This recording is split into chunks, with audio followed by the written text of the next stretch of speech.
Al-Fatihah. Ketika Syekh Siti Jenar menginjak usia 33 tahun, sepekan setelah kelahiran putri pertamanya yang diberi nama Aisyah, ia diperintahkan mertuanya untuk meninggalkan Baghdad dan mengembara ke arah timur dengan tujuan akhir negeri Jawa. Perintah itu berkaitan dengan penunjukan Syekh Siti Jenar sebagai pengganti kedudukan Syekh Abdurrahman Mutaki Al-Jawi.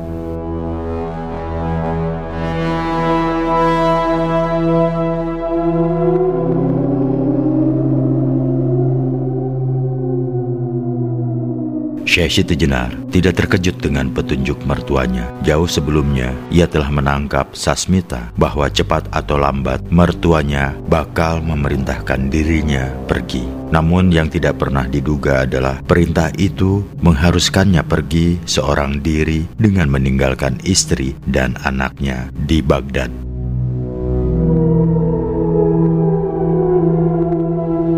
Sesaat pikirannya sempat teringat pada jalan hidupnya yang selalu ditandai oleh perpisahan dengan orang-orang yang dicintai dan mencintainya. Jauh di kedalaman relung-relung hatinya terbesit rasa kecewa sebagai ayah sekaligus suami muda yang masih terikat oleh jalinan benang-benang kasih dengan putri sulung dan istri tercinta. Sentakan-sentakan kasih naluri kebapaan menggerus hatinya ketika membayangkan berpisah dengan buah hatinya. Untunglah perasaan itu tidak berlangsung lama. Mertuanya dengan penuh kearifan menguraikan makna rahasia di balik tugas-tugas yang harus diembannya, termasuk keharusan menikah dan beranak pinak. Dia selalu menguji kekasihnya dengan ujian-ujian berat dan berliku-liku sampai benar-benar terbukti bahwa kekasihnya sungguh-sungguh mencintainya dan memutuskan hubungan kasih dengan yang lain. "Apakah kepergian saya ini demi keselamatan Fatimah dan Aisyah?" tanya Syekh Siti Jenar tiba-tiba. "Engkau sudah paham maksudku," sahut Syekh Abdul Malik. "Itu semua aku jalankan sekedar mengikuti ketentuan yang telah ditetapkannya." Syekh Siti Jenar menarik nafas panjang. Ia sadar bahwa kepergiannya dari Baghdad merupakan kemestian untuk menghindari keburukan yang diam-diam disulut oleh Ali Ansor At-Tibrizi. Ia menyadari bahwa mertuanya yang arif tentu menangkap gelagat tidak baik dari gerakan fitnah yang dilakukan Ali Ansor. Kebencian Ali Ansor kepadanya muncul dari sesuatu yang sebenarnya tidak pernah ia harapkan, yaitu pernikahannya dengan Fatimah. Sejak ia menikah putri bungsu Syekh Abdul Malik, Syekh Siti Jenar sudah menangkap benih-benih ketidaksenangan dan kebencian Ali Ansor dari mimik wajah, sikap, dan lontaran ucapan-ucapan yang keluar dari relung-relung terdalam jiwanya yang dipenuhi oleh iri hati dan dendam kesumat. Semula Syekh Siti Jenar hanya bisa meraba-raba mengapa Ali Ansor mendadak berubah sikap kepadanya. Walaupun sejak awal roh Al-Idafi telah membisikkan tentang ketidaksukaan Ali Ansor kepadanya, ia belum mengetahui latar lahirnya kebencian itu. Ia baru paham setelah Syekh Abdul Malik dengan bahasa isyarat mewanti-wanti agar ia berhati-hati terhadap Ali Ansor. Laki-laki asal Tabriz itu sejak lama memendam perasaan cinta kepada Fatimah.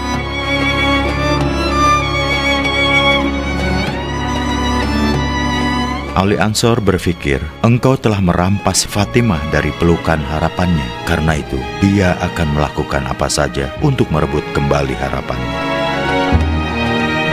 Namun ayahanda, bukankah semua ini di luar kehendak saya? Sahut Syekh Siti Jenar. Bukankah saya tidak pernah bermimpi, apalagi merencanakan pernikahan dengan Fatimah? Bukankah Ali Ansor tahu hal itu? Bukankah ini semua bukan keinginan saya pribadi? Bagi mereka yang terhijab seperti Ali Ansor, penjelasan apapun tidak akan bisa menyikapkan tirai kesadarannya. Kenapa Allah menempatkan Ali Ansor sebagai musuh saya? Itu sudah berlaku bagi siapa saja. Hukumnya, sergah Syekh Siti Jenar heran.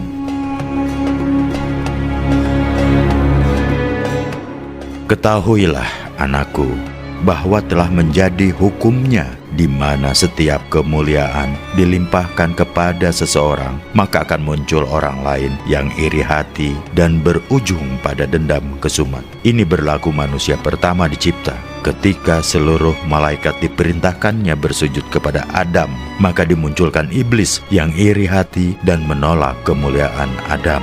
Namun Adam diam saja tidak memberikan perlawanan, dan Allah jua yang akhirnya berurusan dengan iblis. Saya paham ayahanda, ujar Syekh Siti Jenar. Apakah itu berarti saya tidak perlu menanggapi Ali Ansor? Biarlah Allah sendiri yang mengurusnya. Syekh Abdul Malik Al-Baghdadi tersenyum. Setelah mendengar uraian mertuanya, diam-diam Syekh Siti Jenar merasa iba kepada Ali Ansor. Namun tidak ada yang bisa ia lakukan, kecuali berdiam diri saja, membiarkan gelombang fitnah yang dialamatkan kepadanya semakin dahsyat gelegaknya. Syekh Siti Jenar membiarkan harga diri, kehormatan, dan keberadaan dirinya diluluh lantakan oleh fitnah-fitnah keji. Ia sadar segala sesuatu yang berkaitan dengan dirinya pada hakikatnya bukanlah miliknya. Semua milik Allah. Biarlah Ali Ansor berurusan langsung dengan sang pemilik sejati.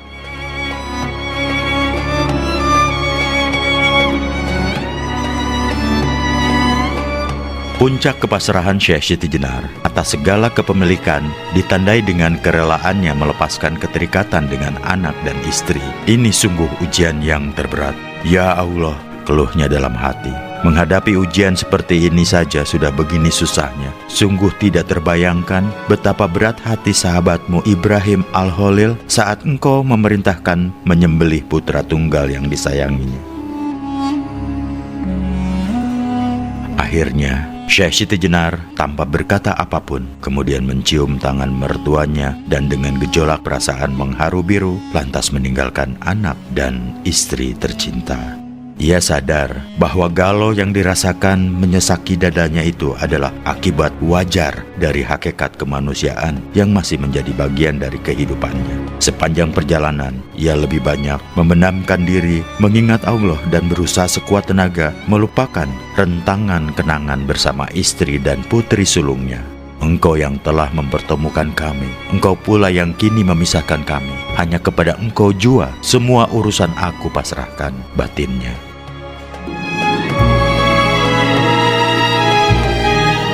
Kepedihan hatinya sedikit terobati ketika ia menemui Ahmad Mubasyaroh Al-Tawalud untuk menumpang kapal menuju Surat Gujarat. Ia juga seperti menemukan muara yang membebaskannya dari pusaran aliran kenangan. Sambil tersenyum lebar, Ahmad At-Tawalud menganjurkan agar Syekh Siti Jenar secepatnya menikah lagi sesampainya di Gujarat. Anjuran sahabatnya itu tentu saja terasa mengejutkan. Bayangkan bagaimana mungkin dalam keadaan sedih karena meninggalkan anak yang masih bayi dan istri yang masih sangat muda di bawah tanggungan mertua, ia bisa melakukan perkawinan baru lagi. Sungguh ia tidak bisa membayangkan bagaimana perasaan mertua yang sangat dihormatinya jika ia mengikuti anjuran Ahmad At-Tawalud. Ahmad At-Tawalud menangkap jalan pikiran Syekh Siti Jenar. Dia berkata seraya tertawa, "Ketahuilah, saudaraku, memiliki istri-istri dan perempuan-perempuan sebagaimana disahkan oleh syariat bukanlah bertujuan untuk melampiaskan hasrat nafsu syahwat, apalagi untuk memamerkan kejantanan. Sekali-kali tidak demikian. Istri-istri dan perempuan-perempuan yang kita miliki adalah sarana yang harus kita gunakan untuk melepas keterikatan kita pada satu objek yang kita cintai. Karena cinta seorang laki-laki kepada satu perempuan sangat kuat daya rekatnya dibanding cinta seorang laki-laki kepada banyak perempuan."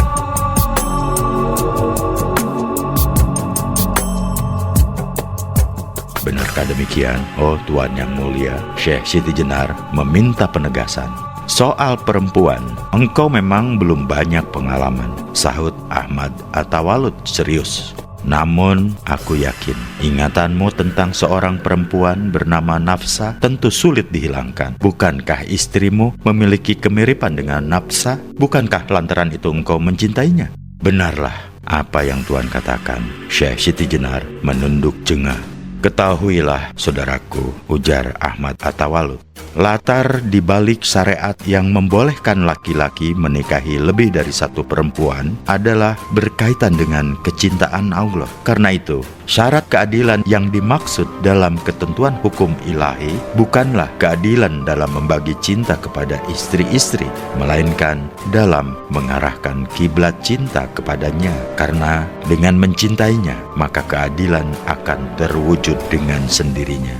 Jadi keadilan di situ jangan diartikan keadilan membagi perhatian kepada masing-masing istri menurut pertimbangan nalar suami atau nilai-nilai yang dianut masyarakat. Dengan demikian, istri-istri dan perempuan-perempuan yang kita miliki itu adalah sarana untuk mengarahkan kiblat cinta kepadanya. Karena itu, oh saudaraku, nikahilah perempuan yang tidak mirip nafsa dan tidak mirip istrimu. Karena jika bayangan nafsa masih melekat dalam ingatanmu, walaupun sangat lembut dan halus, maka engkau tetap membentangkan hijab dengannya. Engkau masih menduakan dia dengan yang lain. Engkau harus tahu bahwa dia sangat pencemburu dan tidak sudi diduakan. Jelas Ahmad At-Tawalud.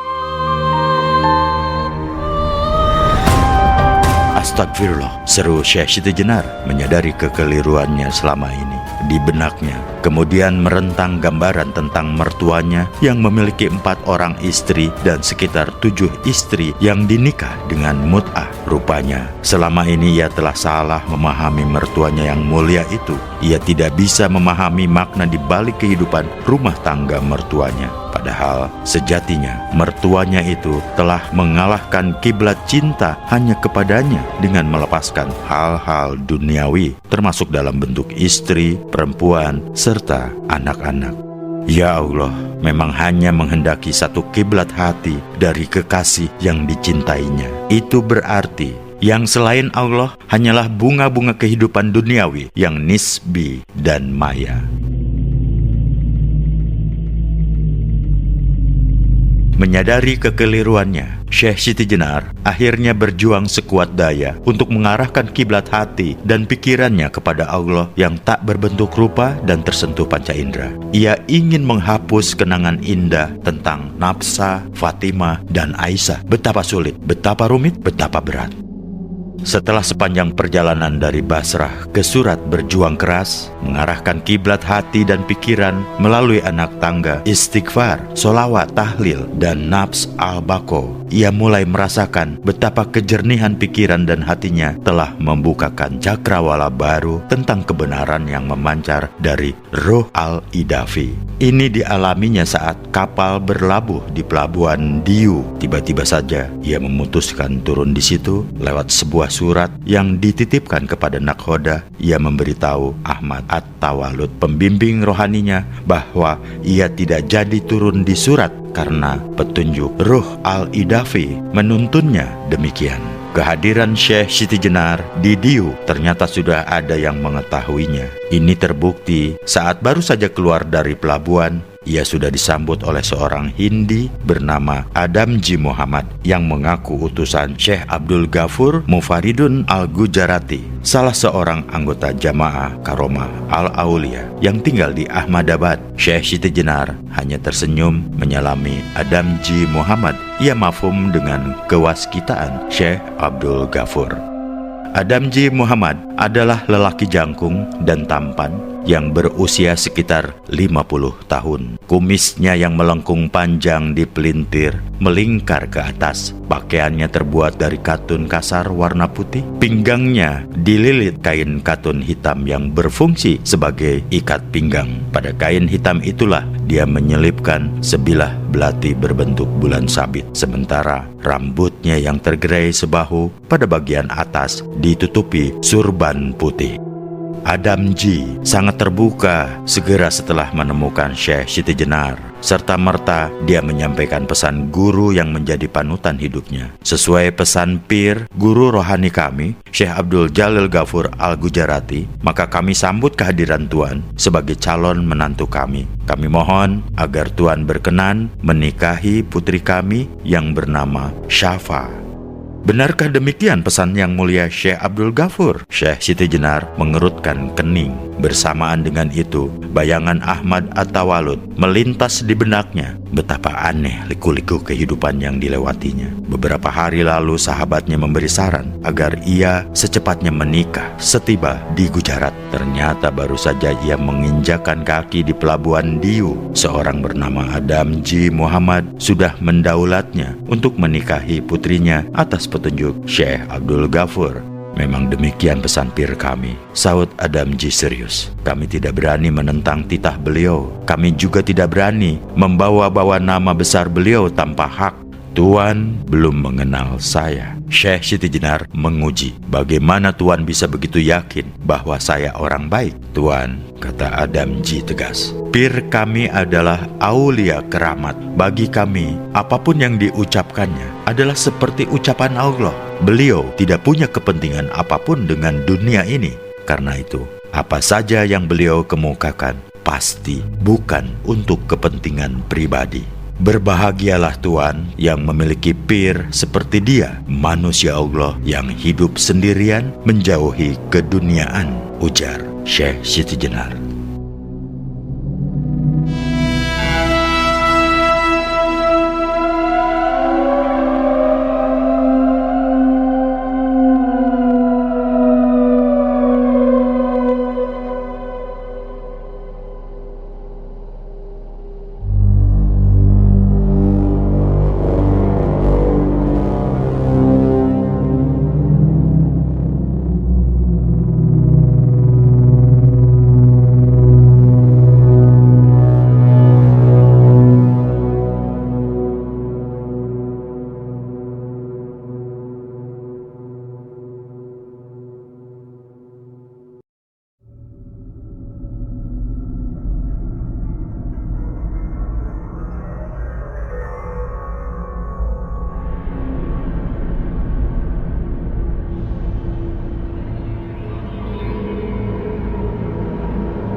Negeri Gujarat merupakan tempat leluhur Syekh Siti Jenar menyebarkan dakwah Islamiyah di bawah kibaran bendera kebesaran para Alawiyin.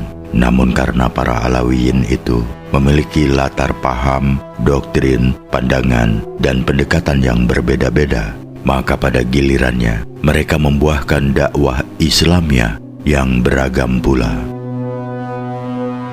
Mazhab terbesar dari golongan Alawiyin di negeri Gujarat adalah dari golongan Mazhab Ismailiyah, memperoleh pengikut besar karena memadukan ajaran Islam dan Hindu sedemikian rupa sehingga batas masing-masing ajaran kabur satu dengan yang lainnya.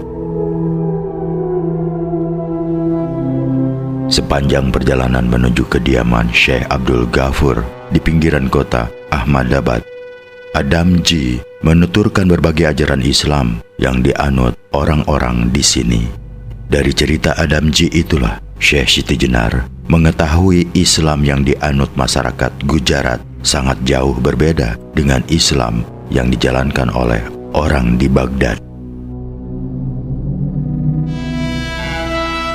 Para pengikut Pir Sadruddin, menurut Adam G., memiliki keyakinan bahwa Dewa Wisnu menitis tidak dalam 9 perwujudan, tetapi 10. Ke-9 titisan Wisnu itu, dari Manu hingga Kalki, adalah jelmaan yang kurang sempurna. Untuk itu, diturunkan avatar ke-10 sebagai penyempurna, yaitu Sayyidina Ali bin Abi Thalib. Keyakinan Trimurti disesuaikan dengan Islam, di mana Dewa Brahma turun ke dunia dalam wujud Nabi Muhammad. Dewa Wisnu menitis dalam wujud Ali bin Abi Thalib, dan Dewa Siwa menjelma dalam wujud Nabi Adam. Apakah Tuan penganut paham mazhab Hojah yang diajarkan Pir Sadruddin? Tanya Syekh Siti Jenar. Tidak Tuan, Adamji menyergah.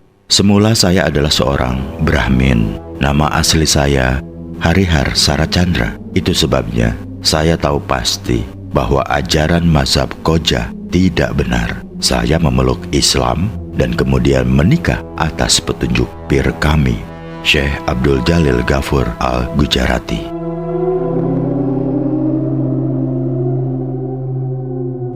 Selama berbincang-bincang, Syekh Siti Jenar mengetahui bahwa Adamji Muhammad berasal dari kalangan darah biru.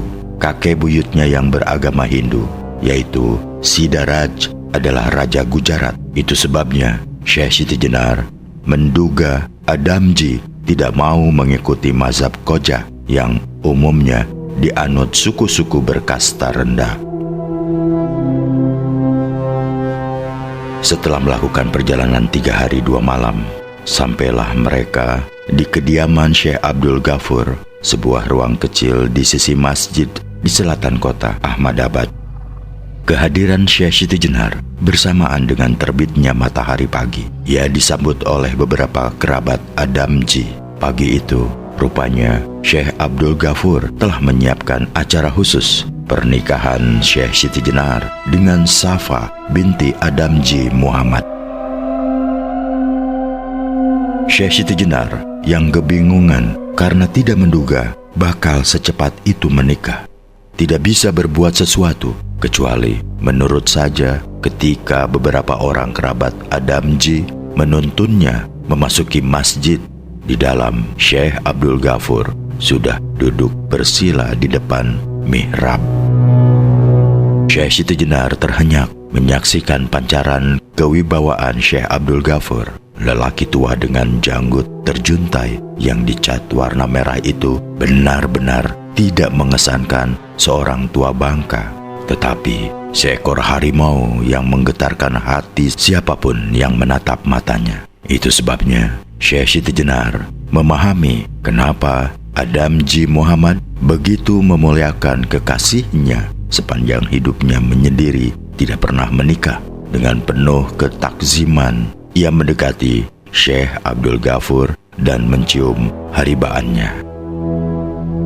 Syekh Abdul Ghafur yang sejak awal duduk tenang bagai patung batu, tiba-tiba merangkul dan menepuk-nepuk punggung Syekh Siti Jenar dengan mesra. Saat orang-orang keheranan menyaksikan peristiwa langka itu, dia malah berbisik ke telinga Syekh Siti Jenar. Engkau Raja Wali yang berlidah fasih dan berpikiran jernih. Tugasmu menjalankan amanahnya makin lama akan makin berat sampai seluruh keluh kesahmu terhapus dan engkau menyaksikan dia mengejawantakan di mana-mana. Itu sebabnya engkau harus singgah di sini dan bersarang di tebing yang tinggi sampai anak-anakmu lahir. Jika nanti saat engkau terbang bebas mengepakkan sayapmu dan engkau jatuh di bidik panah sang pemburu, maka anak-anakmu lah yang terus melanjutkan tugasmu. Saya akan mengikuti kemana arus nasib penggiring saya, ujar Syekh Siti Jenar. Engkau memang tidak dapat melawan arus itu, sahut Syekh Abdul Ghafur sambil menepuk keras bahu Syekh Siti Jenar. Tuan sudah tahu semuanya, Tuan sudah tahu semuanya, bisik Syekh Siti Jenar. Namun saya belum apa-apa. Itu hanya soal waktu saja, bisiknya. Akhirnya engkau pun akan tahu bahwa kita ini bukanlah orang lain. Saya camkan benar ucapan Tuan. Ketahuilah, Raja Wali Perkasa, bahwa makna perkawinan bagi orang-orang yang berjuang mengiblatkan perasaan cinta kepada Allah adalah ibarat titisan emas yang mengantarai dua sisi sungai. Itu berarti mereka yang sedang menyeberang tidak akan berhenti dan tinggal selamanya di atas titian emas. Mereka harus ke seberang untuk menuju istana sejati, tempat sang pemelai duduk di atas mahligai cintanya.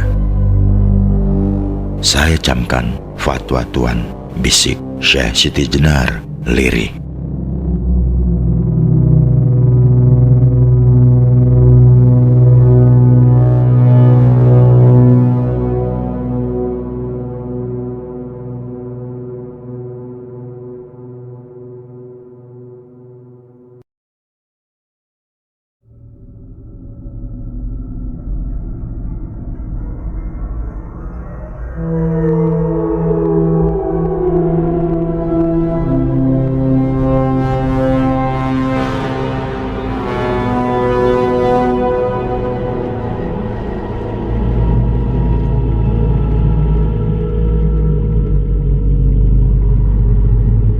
Al-Malamatiyah adalah orang-orang sempurna atau insan kamil yang citra kehidupan lahiriahnya ditandai keanehan, kehinaan diri, dan kemisteriusan.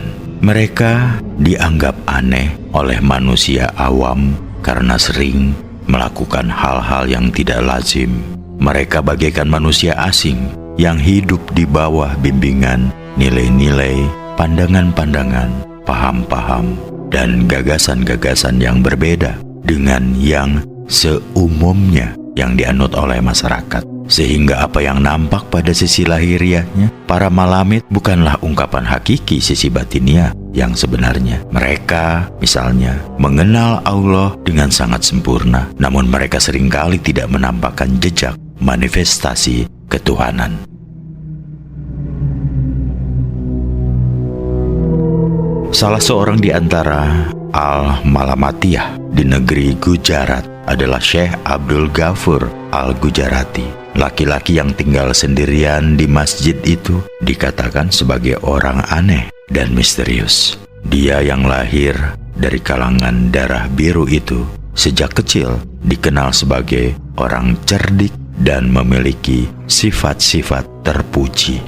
Oleh Sultan Mahmud Bigaroh, Raja Gujarat yang tidak lain adalah saudara sepupunya. Dia ditawari untuk memilih jabatan tinggi sesuai dengan kemampuannya.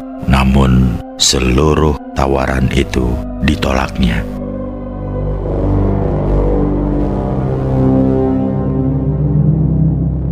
Syekh Abdul Ghafur memiliki hidup bebas, meninggalkan atribut-atribut kebangsawanannya. Dia tinggalkan istana dan hidup membujang tanpa anak, istri, harta, dan kemuliaan duniawi. Kehidupannya sehari-hari diisi dengan tugas mengumandangkan azan, mengisi kolam untuk wudhu, dan membersihkan masjid. Pilihan hidup dan sikap teguh Syekh Abdul Ghafur tentu saja aneh menurut ukuran wajar manusia. Pada saat semua orang berlomba-lomba meraih jabatan tinggi, kehidupan mulia di istana, dan berbagai atribut kebangsawanan, dia yang berasal dari lingkungan bangsawan dan diberi kesempatan menduduki jabatan tinggi justru menolak dan memilih hidup di masjid. Kemisteriusan Syekh Abdul Ghafur terlihat dari pandainya dia menyembunyikan identitas diri sehingga nyaris tidak ada yang tahu siapa dia sesungguhnya. Orang-orang yang selama ini mengenalnya sebagai orang sebatang kara yang tinggal di masjid memanggilnya dengan sebutan bernada sangat menghina, Hadrat Asyekh, Tuan Guru, padahal mereka tahu dia tidak mengajar siapapun. Kepandian Syekh Abdul Ghafur menyembunyikan identitas diri baik sebagai keluarga raja maupun kekasihnya benar-benar luar biasa. Sampai-sampai imam masjid yang bernama Muhammad Asad Khan menganggap dia tidak memiliki kemungkinan hidup lain kecuali mengabdi untuk kepentingan masjid.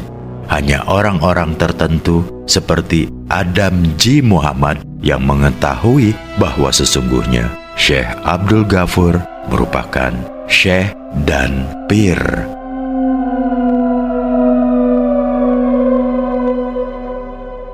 Keinginan menyembunyikan diri dari pengetahuan banyak manusia pada dasarnya berpangkal pada kehendaknya juga menempatkan kekasihnya itu sebagai manusia, sebatang kara yang hidup mengabdi di masjid.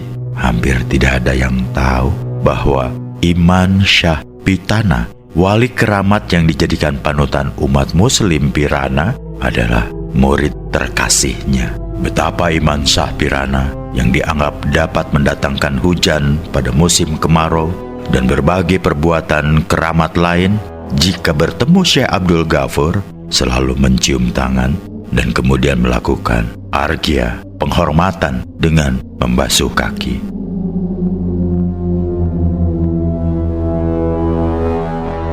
Syekh Siti Jenar sendiri sebagai anggota jamaah Karomah Al-Aulia tentu memahami keanehan dan kemisteriusan Syekh Abdul Ghafur. Karena itu, ia tidak terkejut dengan sikap dan pandangan-pandangannya yang tidak lazim.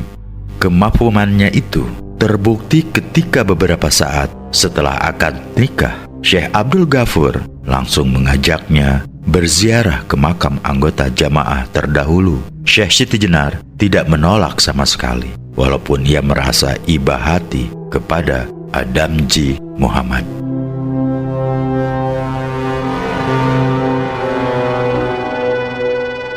Syekh Siti Jenar paham bahwa di balik maksud Syekh Abdul Ghafur mengajaknya berziarah tersembunyi proses pengujian sekaligus penyucian jiwanya dalam memaknai hakikat perkawinan.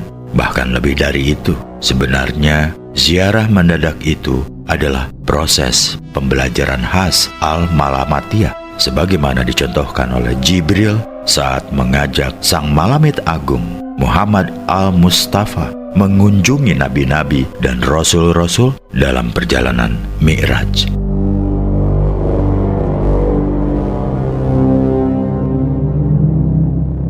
Mula-mula, Syekh Siti Jenar diajak berziarah ke makam Syekh Said Abdul Malik Al-Ghazam yang terletak di pinggiran kota Ahmadabad. Anehnya, walaupun Syekh Siti Jenar tidak menjelaskan siapa sebenarnya dirinya, Syekh Abdul Ghafur mengetahui bahwa ia adalah keturunan Syekh Said Abdul Malik Al-Ghazam. Makam Syekh Abdul Malik ternyata sangat sederhana dan tidak berbeda dengan makam yang lain. Hal itu sangat jauh dari bayangan Syekh Siti Jenar selama ini. Berdasarkan cerita uwa dan saudara sepupunya, Syekh Datuk Bayanullah, ia menempatkan harkat leluhurnya itu agak berlebihan. Dalam angan-angannya sempat terlintas bahwa makam leluhurnya itu sedikit mendekati bentuk makam Syekh Abdul Qadir Al-Jailani atau Syekh Abu Nawas di Baghdad. Di atas makam tidak ada tanda-tanda bahwa di dalamnya dikuburkan seorang pemuka Alawiyin. Andai kata yang mengajaknya ziarah bukan Syekh Abdul Ghafur, maka ia tidak akan percaya jika makam sederhana itu merupakan makam leluhurnya yang telah begitu berjasa menyiarkan kebenaran Islam di negeri-negeri timur. Namun, sesaat kemudian ia sadar bahwa Allah seringkali menyelubungi kekasihnya dengan hijab-hijab tidak tertembus, sehingga tidak banyak manusia yang tahu siapa sebenarnya kekasihnya itu. Dan oleh karena itu, Syekh Abdul Ghafur menjelaskan bahwa leluhurnya adalah anggota jamaah. Maka ia akhirnya menganggap wajar ketersembunyian citra mulia leluhurnya itu. Syekh Abdul Ghafur menjelaskan secara singkat tentang hakikat keberadaan alam kubur. Menurutnya, alam kubur adalah alam penyekat yang mengantarai alam dunia dan akhirat. Alam kubur lebih luas dibanding alam dunia dengan perbandingan alam rahim dan alam dunia. Inilah alam kesadaran manusia yang lebih tinggi dibandingkan alam kesadaran manusia di dunia. Karena ruh manusia sudah lepas dari penjara tubuh jasad dan perintah-perintah nafsunya. Di alam kubur inilah ruh setiap manusia menyadari keberadaan dirinya. Karena itu, semua manusia akan terkejut dan baru sadar betapa selama ini mereka telah disibukkan oleh urusan benda-benda duniawi dan mengikuti perintah-perintah nafsunya untuk bermegah-megah diri. Apakah roh, jasad, dan nafsu manusia di alam kubur akan terpisah-pisah? Tanya Syekh Siti Jenar meminta penjelasan. Karena telah bebas dari jasad dan dari perintah nafsu, maka ruh tiap manusia yang mati akan ditempatkan di alam arwah yang membentang dari al-ilyin hingga pintu alam barzah. Namun tidak berarti ruh masing-masing manusia lepas bebas. Masing-masing ruh tetap memiliki hubungan dengan jasad dan nafsunya. Itu sebabnya ketika malaikat Ruman datang dan menyiksa ahli kubur yang durhaka, ruhnya dapat menyaksikan dan merasakan betapa pedih dan sengsaranya siksaan itu. Hal itu terjadi karena kesadaran jasad, kesadaran nafsu, dan kesadaran ruh yang terpisah di alam masing-masing itu merasa kepedihan dan kesengsaraan sesuai kadar kesadaran masing-masing.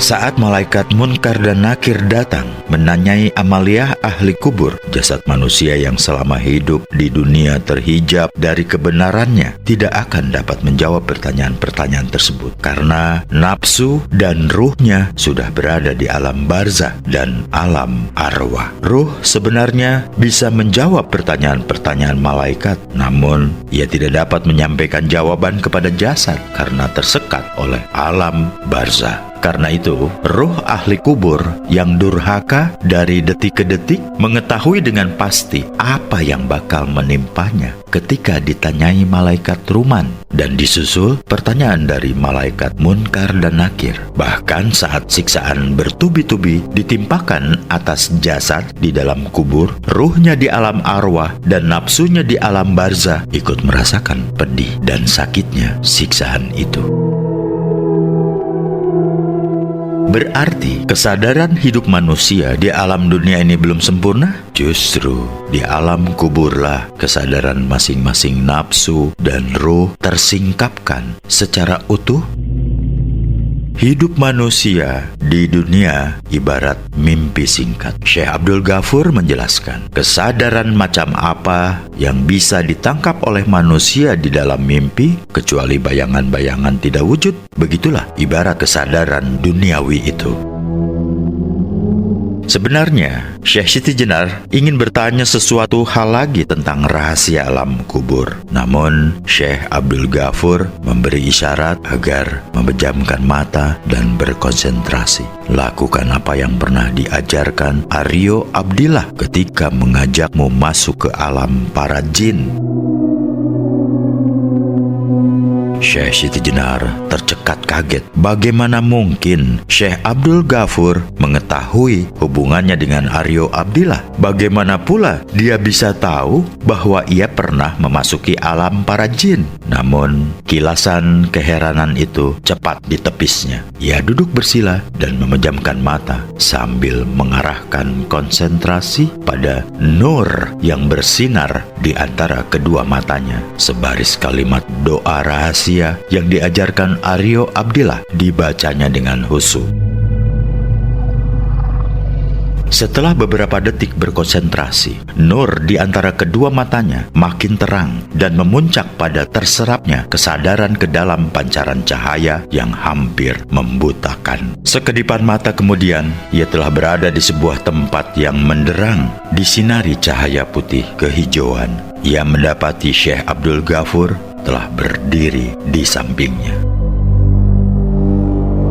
Tempat itu ditebari aroma wangi yang sangat memikat penciuman yang tidak ada padanannya di dunia. Dengan heran, Syekh Siti Jenar menyapukan pandangan ke segala penjuru dan menyaksikan betapa cahaya putih kehijauan itu memancar dari berbagai sudut cakrawala. Setelah sadar bahwa cahaya-cahaya itu memancar tanpa lampu, ia mengarahkan pandangan ke depan pada sehelai tilam yang juga memantulkan cahaya hijau keputih-putihan. Ternyata tebaran aroma wangi berasal dari sana.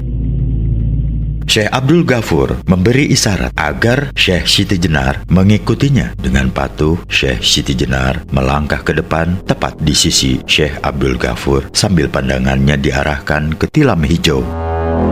Betapa terkejut ia menyaksikan sesosok manusia yang mirip dirinya sedang terbujur bagaikan orang tidur. Dengan penuh rasa penasaran, ia menegaskan lagi sosok manusia itu. Akhirnya ia mendapati kenyataan bahwa wajah orang itu memang mirip dengannya, namun lebih tua. Itulah jasad leluhurmu, Syekh Said Abdul Malik Al-Ghazam, ujar Syekh Abdul Ghafur. Dia kakek buyut saya. Syekh Siti Jenar tercengang. Kenapa? Wajahnya sangat mirip dengan saya. Engkau adalah kegandaan dari dirinya. Dan karena kegandaan dari ketunggalan yang berujung pada nafs al-wahidah, itulah maka di antara seluruh keturunannya hanya engkaulah menggantikannya sebagai anggota jamaah. Jelas Syekh Abdul Ghafur. Apakah itu bermakna saya adalah titisannya? Tanya Syekh Siti Jenar. Titisan? Syekh Abdul Ghafur tersenyum lebar. Kalau yang kau maksud dirimu adalah penjelmaan kakek buyutmu, baik jasad maupun ruh, maka itu pandangan yang keliru. Namun, jika yang engkau maksud titisan adalah dirimu merupakan bagian dari kegandaan kakek buyutmu yang juga berasal dari ketunggalan nafs al-wahidah, maka itu benar adanya. Kenapa itu benar adanya? Kenapa ku katakan kegandaan dari ketunggalan? Karena jasad kakek buyutmu tetap ada dan ruh kakek buyutmu juga tetap ada, walaupun kegandaannya ada pada dirimu. Saya paham, Tuhan, sahut Syekh Siti Jenar. Syekh Abdul Ghafur kemudian menjelaskan bahwa jasad Syekh Abdul Malik yang terbujur damai di atas tilam hijau adalah gambaran dari manusia ketika hidup di dunia telah berhasil mengalahkan dan menundukkan nafs al-hayawaniyah, nafs al-musawilah, nafs al-amarah, nafs al-lawamah, dan nafs al-mulamah. Itu sebabnya tubuh fisiknya atau al-bashar yang merupakan manifestasi nafs-nafsnya itu tidur dengan damai di alam kubur hingga yaum al-qiyamah.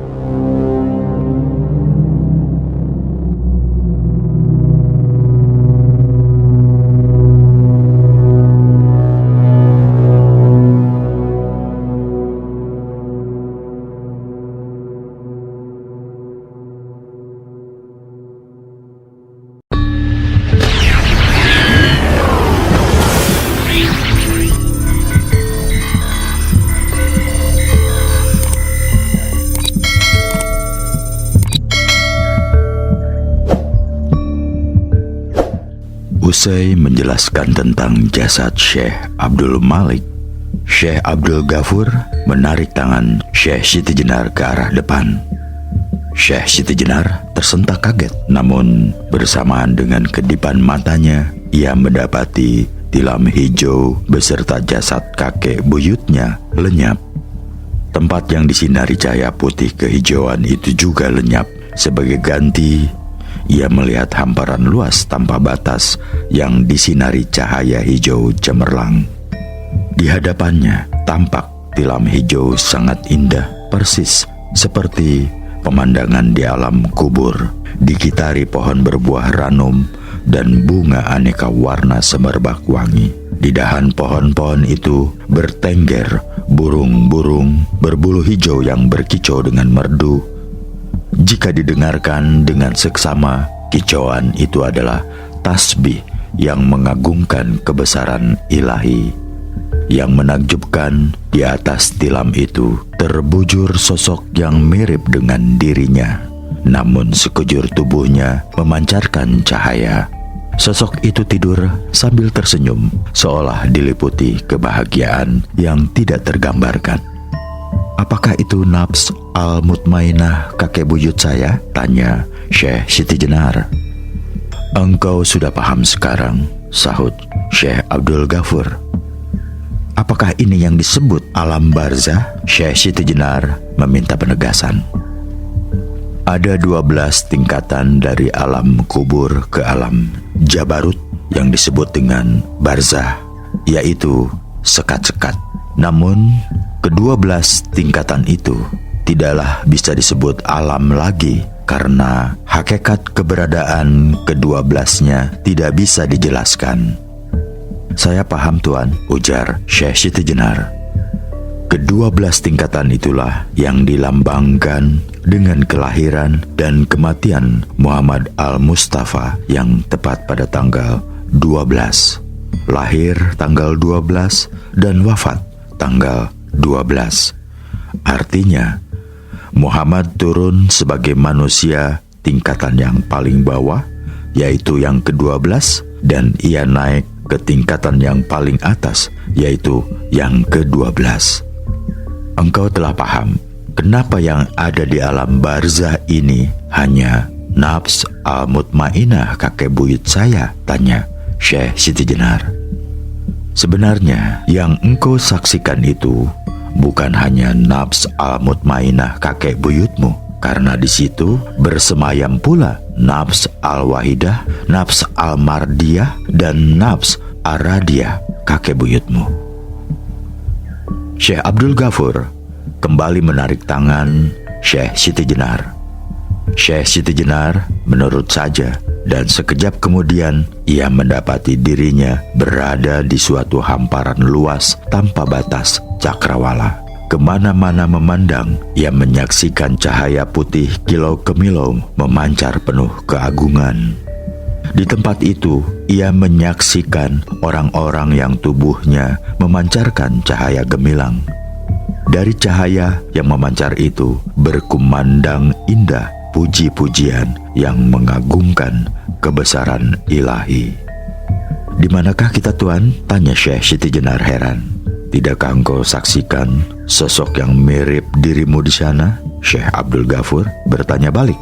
Mengikuti arah yang ditunjuk Syekh Abdul Ghafur, ia menyaksikan sesosok bercahaya tersenyum memandangnya. Kemudian, secara menakjubkan, sosok itu mendekat hingga berjarak sekitar 2 busur panah. Syekh Abdul Ghafur mengucapkan salam dan dibalas oleh sosok tersebut. Dia kemudian meminta Syekh Siti Jenar maju. Dengan pandang takjub dan heran, Syekh Siti Jenar terkesima menyaksikan citra dirinya memancar begitu agung dalam wujud sosok bercahaya kilau kemilau itu. Ia tercengang ketika tangan kanan sosok bercahaya itu mengusap-ngusap kepalanya dengan penuh kasih. Saat itu sadarlah ia bahwa sosok itu tidak lain adalah ruh kakek buyutnya. Melalui Al-Ima, ruh Syekh Abdul Malik menguraikan tentang tugas-tugas yang harus dijalankan Syekh Siti Jenar sebagai penggantinya. Dia menceritakan betapa berat menjalankan tugas sebagai anggota jamaah dibandingkan kekasih-kekasihnya yang tidak menjadi anggota jamaah. Itu sebabnya Syekh Siti Jenar wajib mutlak memasrahkan segala urusan kepada sang pemberi tugas. Syekh Abdul Malik menguraikan liku-liku perjalanannya hingga ditabalkan menjadi anggota jamaah. Dia menuturkan betapa berat perjuangannya meninggalkan negeri Kozam, membawa anak istri dengan bekal terbatas di bawah ancaman perampok-perampok padang pasir yang merajalela.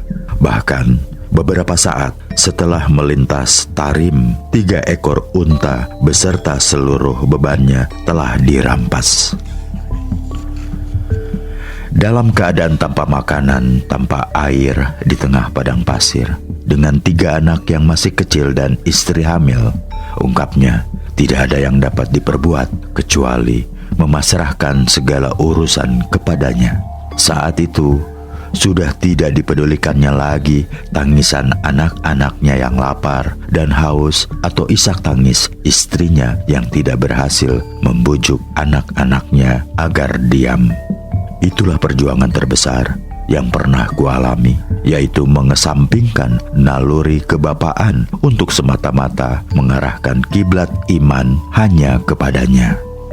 Pada saat-saat paling menggetarkan, ketika matahari bersinar sangat panas dan tangis anak-anak sudah tersekat di leher yang kering, lewatlah kabilah yang hendak menuju pelabuhan Aden. Pemimpin kabilah itu mengaku ia hanya kebetulan saja melintas tempat itu karena jalur itu memang bukan jalan yang lazim dilaluinya.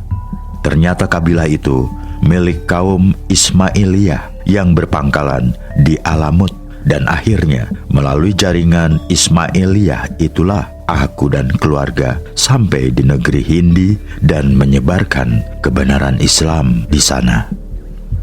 Menurutnya, di antara ujian Allah yang senantiasa mencitrai kehidupan anggota jamaah dan orang-orang yang dicintainya adalah lingkaran fitnah yang bagai membelit dari segala penjuru. Semakin besar limpahan karunia ilahi, maka akan semakin besar dan dahsyat pula jaring-jaring fitnah. Pasrahlah semua urusan kepadanya, karena hanya Dia yang memiliki segala-galanya. Rencana, alur, pelaksana, hingga akhir dari fitnah itu adalah mutlak kehendak-Nya, semata-mata untuk membuktikan bahwa Dia adalah sang pemilik mutlak dari kehidupan di alam semesta ini, baik yang kasat mata maupun yang gaib. Setelah menuturkan perjalanan hidup, memberi petunjuk ini dan itu, termasuk memberi keleluasaan dalam meminta fatwa dan petunjuk dari para anggota jamaah terdahulu, Syekh Abdul Malik kemudian memperkenalkan Syekh Siti Jenar kepada salah seorang anggota jamaah yang menggantikan kedudukannya sesaat setelah dia dipanggil ke hadiratnya. Anggota jamaah itu adalah Syekh Abdurrahman Sajistani yang memiliki nama asli Maimuddin Kisti Sajistani. Syekh Abdurrahman Sajistani mengaku dilahirkan di Sajistan yang terletak di bagian timur Persia. Kepergiannya ke negeri Hindi untuk mendakwahkan Islam adalah atas perintah langsung dari Muhammad Al-Mustafa. Saat itu, ungkapnya, dia sedang melakukan ziarah ke makam Rasulullah menjelang bulan Zulhijjah. Ketika sedang berdoa, tanpa terasa dia tertidur sekejap di sisi makam. Saat itulah, lanjutnya, tiba-tiba dia memperoleh mubasyirah, visi mimpi didatangi Rasulullah. Rasulullah bersabda kepada Allah Azza wa Jalla, mempercayakan negeri Hindi kepadamu. Pergilah ke tempat bernama Ajmer, menetaplah di sana. Dengan kehendak Allah, Islam akan berkembang melalui perjuanganmu dan kawan-kawanmu. Dia menguraikan betapa berat perasaannya ketika akan berangkat ke negeri Hindi yang tidak pernah dikenalnya. Selain itu, keberangkatannya sangat ditentang oleh keluarganya yang merupakan bangsawan terhormat di Sajistan. Mereka khawatir dia akan terlantar dan sengsara. Namun, tekad menyampaikan kebenaran Islam sesuai petunjuk Rasulullah akhirnya dilaksanakan juga. Perjalanan terberat mencapai Ajmer, ungkapnya, adalah saat melintasi pegunungan Hindukush menuju kota Kandahar. Selain harus menghadapi tantangan alam yang ganas, daerah tersebut menjadi rebutan antara penguasa Persia dan Syaibanid di satu pihak dan antara penguasa Mogul dan Safawi di pihak lain. Penyegatan, perampasan, penangkapan, pembunuhan, dan penganiayaan adalah cerita sehari-hari yang membuat orang harus berpikir 1000 kali untuk melintasi kawasan itu. Namun bekal keyakinan bahwa perjalananku ke Ajmer adalah atas kehendaknya, maka segala berita dan kisah menakutkan itu berhasil kusingkirkan dari benak dan perasaanku. Kiblatku hanya Allah. Akhirnya ku capai Kandahar dengan selamat. Dari sana aku langsung ke Lahore, terus ke Panipat, dan akhirnya ke Delhi. Selama perjalanan, merasakan dirinya seperti dibimbing oleh kekuatan gaib yang membuatnya sangat disukai dan dipercaya oleh orang-orang yang baru dikenalnya. Itu terbukti saat dia menyampaikan kebenaran Islam kepada orang-orang yang dijumpainya sepanjang perjalanan dari Delhi ke Ajmer. Seruannya diterima dengan sukacita. Saat memasuki kawasan Rajputana, aku tinggal di rumah Karamchand Gauda, Brahmana yang dihormati di Delhi dan Bengali. Keluarga itu selain tergolong ke dalam Panca Gauda, juga merupakan penasehat rohaniah raja. Justru keluarga itulah yang menerima kebenaran Islam yang aku sampaikan. Papar Syekh Abdurrahman Sajistani. Sekalipun ada kekuatan gaib yang membimbingnya dalam penyampaian kebenaran Islam, Syekh Abdurrahman Sajistani mengakui hidupnya nyaris tidak pernah lepas dilingkari belitan ular-ular fitnah yang berbisa. Tidak jarang dia dianggap aneh, hidup tidak kenal aturan, pemalas, fasik, munafik, bahkan dituduh tidak waras. Namun, segala urusan akan selesai jika kita kembalikan kepada Sang Pemilik Mutlak. Syekh Abdurrahman Sajistani menjelaskan saat dia dipanggil ke haribaannya dan jasadnya disemayamkan di pekuburan kota Ajmer. Penggantinya adalah Syekh Abdul Malik Karim At-Tabrizi yang tinggal di Benggala, sebelah timur negeri Hindi. Dia kemudian memperkenalkan Syekh Siti Jenar kepada penggantinya yang memiliki nama asli Jalaluddin At-Tabrizi. Syekh Abdul Malik Karim menuturkan perjalanan hidupnya hingga tiba di Benggala. Pilihan hidupnya ini sangat ditentang oleh keluarganya yang hidup dilimpahi kemakmuran di Tabriz. Sikap keluarganya menurutnya sangat wajar karena menurut pandangan masyarakat umum tidak ada sesuatu yang bisa diperoleh di Benggala kecuali kesengsaraan dan kemiskinan.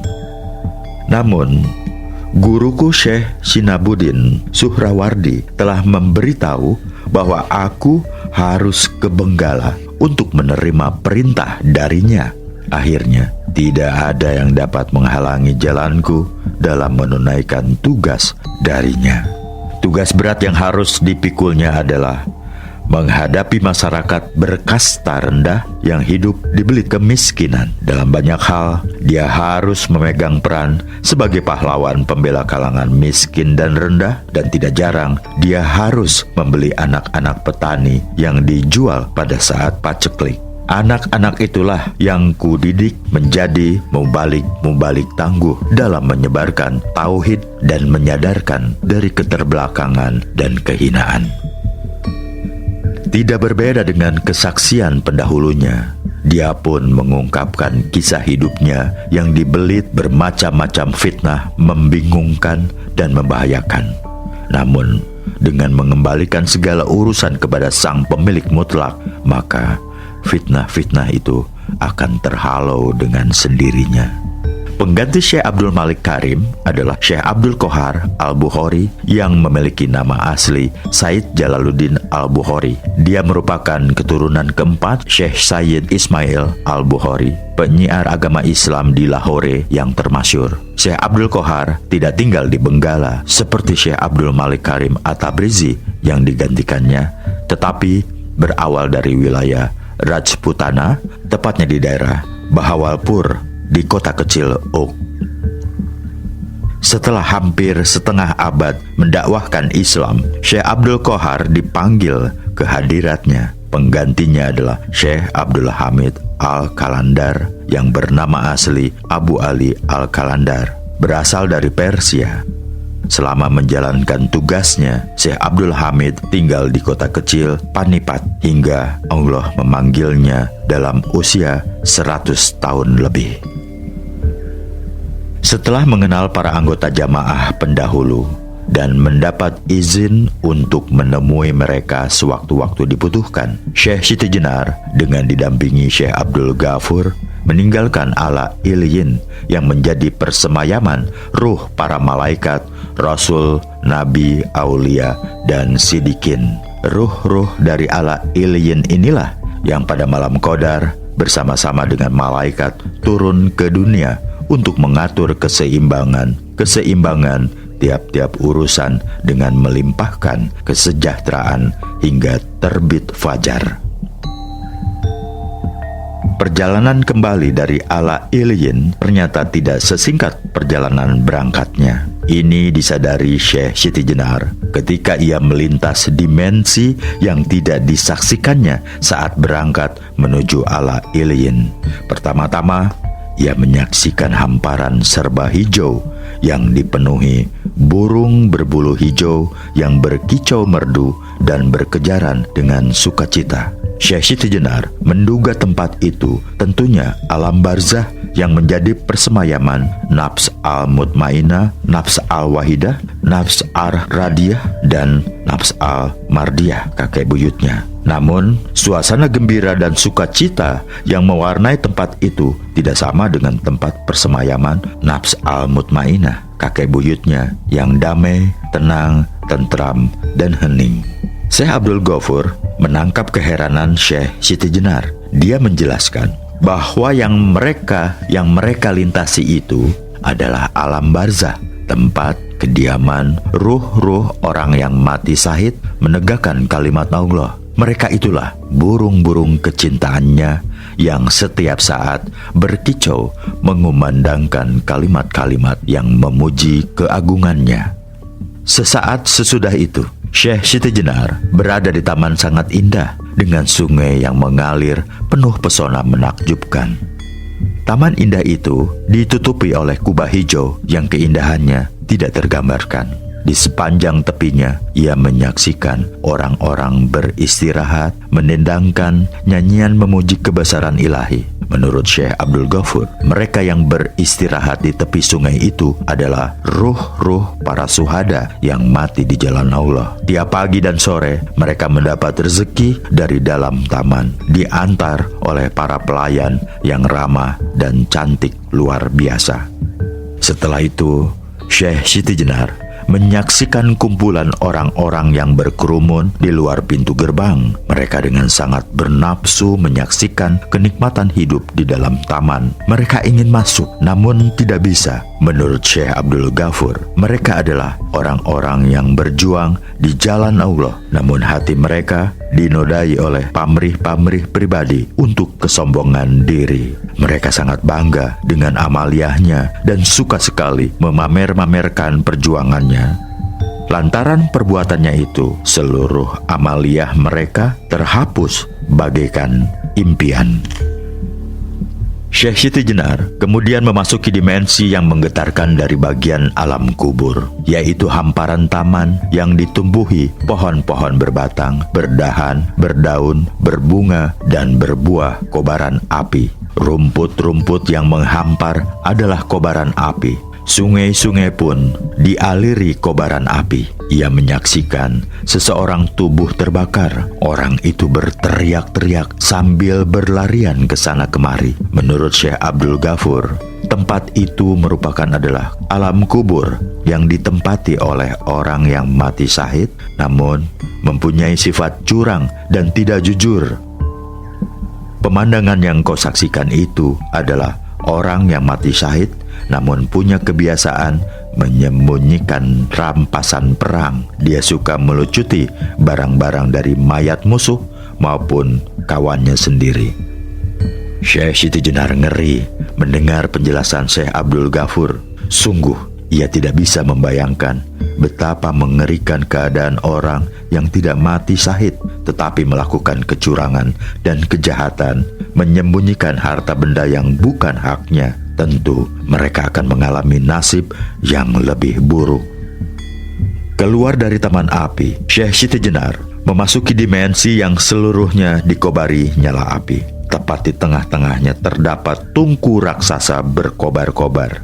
Di atas tungku itu, ia menyaksikan seorang perempuan dalam keadaan telanjang, dipanggang dengan kemaluan dan dubur, ditusuk lonjoran besi mirip tombak. Perempuan itu dengan mata terbelalak, menjambak-jambak rambut, berteriak-teriak, dan berkelojotan menahan rasa sakit yang tidak tertahankan. Tubuhnya melepuh, leleh, hangus, menghitam. Namun sesudah itu, secara ajaib tubuhnya utuh kembali seperti sedia kala. Menurut Syekh Abdul Ghafur, perempuan itu adalah seorang muslimah yang taat beribadah namun memiliki kegemaran berzina. Sungguh, Syekh Siti Jenar tidak bisa membayangkan bagaimana siksaan yang bakal diterima oleh ahli zina yang mengaku muslim dan muslimah namun tidak pernah menjalankan ibadah kepada Allah. Ia juga tidak bisa membayangkan bentuk siksaan yang bakal dialami ahli zina yang terhijab dari kebenaran hidayahnya. Keluar dari alam kubur ahli zina, Syekh Siti Jenar masuk ke dimensi dengan cahaya merah temaram. Sejauh mata memandang, ia hanya menyaksikan genangan darah memenuhi cakrawala. Kemudian dalam keremangan, ia mendapati seorang laki-laki sedang berenang. Sambil berteriak-teriak dengan suara serak, orang itu mencari batu-batu di dalam genangan darah. Ketika sudah ditemukan dengan lahap, dia menelan batu-batu kasar dan tajam tersebut. Laki-laki itu berteriak-teriak kesakitan karena mulutnya berdarah dan tenggorokannya luka parah. Laki-laki sengsara yang berenang dalam genangan darah dan menelan batu-batu itu adalah seorang muslim yang saat hidup di dunia memakan hasil-hasil riba dan mencurangi ukuran timbangan. Laki-laki itu adalah sodagar mata duitan yang menghalalkan segala cara asalkan bisa meraih keuntungan besar. Dia akan disiksa sampai yaum al-qiyamah. Sungguh mengerikan nasib orang celaka itu. Setelah keluar dari persemayaman ahli riba dan ahli mencurangi timbangan, Syekh Siti Jenar memasuki dimensi yang gelap. Di sana ia menyaksikan seorang perempuan, tubuhnya luluh lantak, dijepit bongkahan batu dan tanah. Tulang-tulangnya patah dan mencuat ke permukaan, menembus daging. Tengkorak kepalanya remuk, mengeluarkan cairan otak. Ratap tangisnya tidak bisa digambarkan dengan bahasa manusia. Perempuan celaka itu sewaktu hidup di dunia sangat kikir dan aniaya terhadap fakir miskin dan anak yatim. Dia suka sekali mengurangi jatah infak dan sodako yang disisihkan suaminya. Bahan makanan yang akan diberikan sebagai zakat dan sodakoh pun digantinya dengan bahan bermutu jelek. Pendek kata, perempuan itu selalu menelikung suaminya di dalam hal nafkah, infak, sodako, dan zakat. Pemandangan yang paling mengejutkan Syekh Siti Jenar saat memasuki alam kubur adalah menyaksikan siksaan yang dialami oleh seorang laki-laki yang tubuhnya dibelit dan digigit puluhan ekor ular berbisa. Laki-laki itu meraung-raung dan melolong-lolong kesakitan. Tubuhnya berkelejotan. Namun ular-ular itu dengan ganas menyemburkan bisa dan menggigitnya tanpa henti. Seketika ia teringat perjalanan memasuki dimensi nafs al-hayawaniyah di dalam dirinya. Kali ini Syekh Abdul Ghafur tidak menjelaskan siapa laki-laki celaka yang dibelit dan digigit ular-ular itu. Namun Syekh Siti Jenar paham bahwa laki-laki itu pastilah orang yang semasa hidup di dunia terbelenggu oleh nafs al-hayawaniyah. Itu berarti dia adalah orang yang sangat mendewakan kebendaan, keras kepala, menolak kebenaran yang bersifat rohani, gampang putus asa, dan mendustakan ayat-ayat Allah.